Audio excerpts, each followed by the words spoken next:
Want to talk a little bit about the difficulty of mounting a night operation such as this.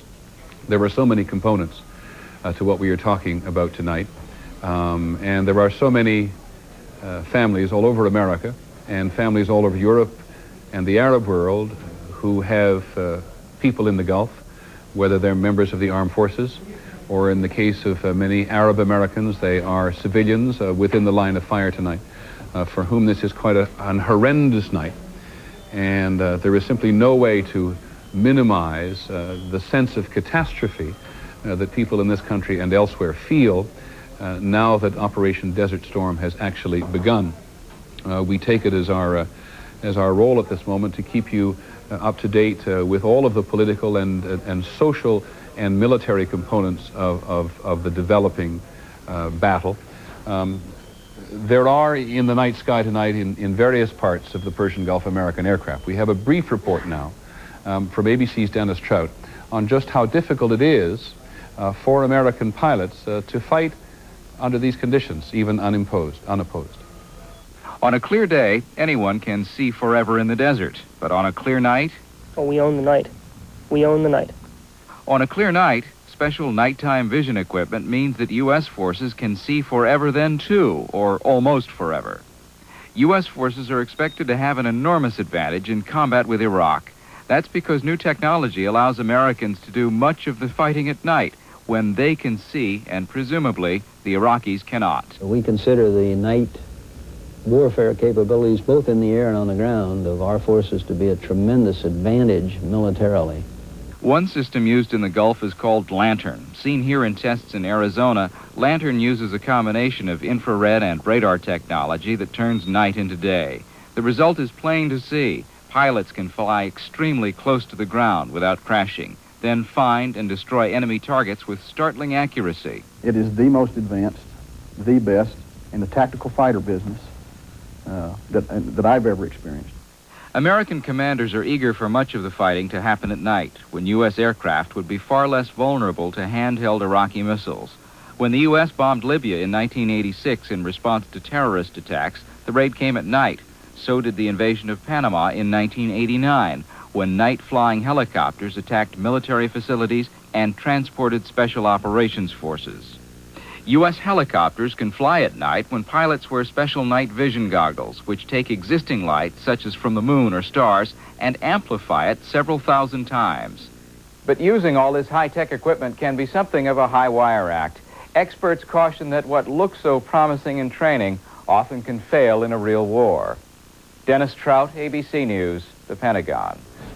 You've been watching the ABC's continuous news coverage. To recap the events of this afternoon again, at 12:48 New Zealand time, we received the first indications that war had broken out in the Gulf, that the United States had launched an air attack on Iraq. Now, we'll be cutting to a special broadcast with Lindsay Perigo and Judy Bailey, which will continue through to One Network News at 6 this evening. Well, obviously we're not cutting right now. Let me tell you a little more of what's been going on in the Gulf. Israel has been warned that although they have not yet been attacked, the citizens are advised to protect themselves. Going back to 12:48, when in New Zealand we first received the information that the Iraqi capital of Baghdad was under attack, American reporters stationed there reported seeing the night sky light up with anti-aircraft fire. Shortly after that, they heard the anti-aircraft sirens and the lights in Baghdad began to come on. Then the United States announced that Operation Desert Storm had begun. Now we are ready. We will cut across to Judy Bailey and Lindsay Perigo, who are in the studio. They'll be doing a special broadcast which will run for the rest of the afternoon, taking us through to One Network News at 6.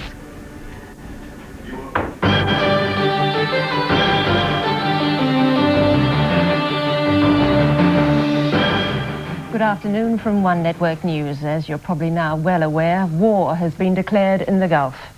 We've been on air since the formal announcement was made, bringing you direct from New York the ABC News feed of this momentous event. And we will remain on air throughout the afternoon, crossing to New York when necessary. But we'll also bring you expert comment from here in New Zealand. Our team includes Dr. Stephen Hoadley, a political scientist at Auckland University. We'll also have a variety of background stories about the strategy both the American-led allies and the Iraqis might employ during this conflict. Just a reminder that the Gulf War has begun. The first report that shots had been fired in Baghdad came in about 3/4 of an hour ago. That was about 19 hours after the United Nations deadline expired. The White House simply announced the liberation of Kuwait has begun. Operation Desert Storm is underway. We're expecting an address by President Bush. That should take place at 3 o'clock our time, and we'll bring you that address live. Now, NBC News correspondent Catherine Kurek has been working the halls of the Pentagon for the past hour and a half, and a senior Pentagon official has told her just recently that the prime target that this building had for many, many months and had promised Israel that they would take out those Scud missile sites in southwestern Iraq.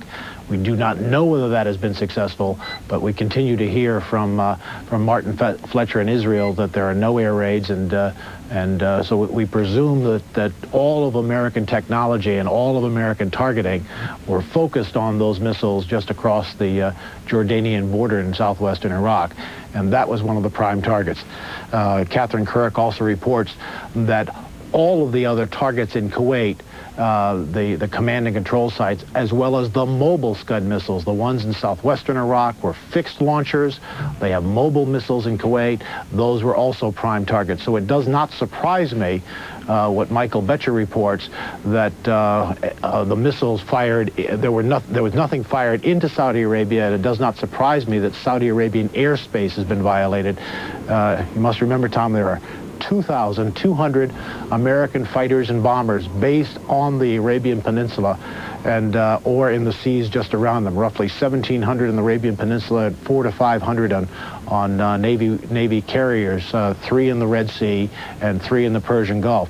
A tremendous, absolutely tremendous collection of air defense, and so it doesn't surprise me that for the moment nothing has been fired into Saudi Arabia.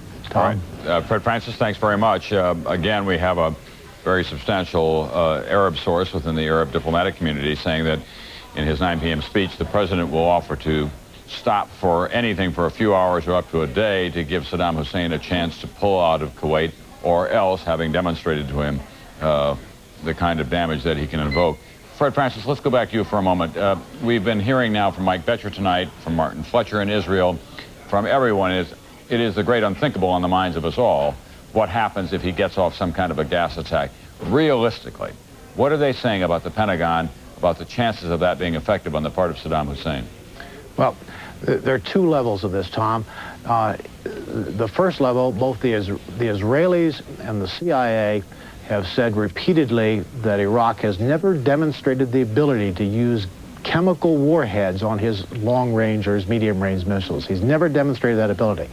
And even if he were able to get a couple of those missiles off with chemical warheads into Riyadh or Dhahran or in that area, what we know about these missiles is they are notoriously inaccurate. That if one were fired at a stadium, say, it might hit within a mile of that stadium. The second thing we know about chemical warheads on these missiles is that these chemical warheads dissipate very quickly, especially in the kind of environment you have in a desert. So they're not particularly lethal weapons. And the second layer of chemical attack is the one that is most effective, the ones that Iraq has used most effectively, and that is firing chemical warheads on artillery shells. Saddam Hussein did that to great effect against the Iranians during the Iran-Iraq War, but again, U.S. forces are not within range of those artillery pieces in southern Kuwait. So the bottom line of all this, Tom, is yes, it's good to have those gas masks, and that's the real scare, but it's just a scare. It's not a real lethal threat, pinpoint targeting, and in this building, and at least at the CIA, and even the Israelis, we're never totally concerned about the chemical threat. Fred Francis, thanks very much. We know that you have additional work to do there, and you'll be back to us momentarily.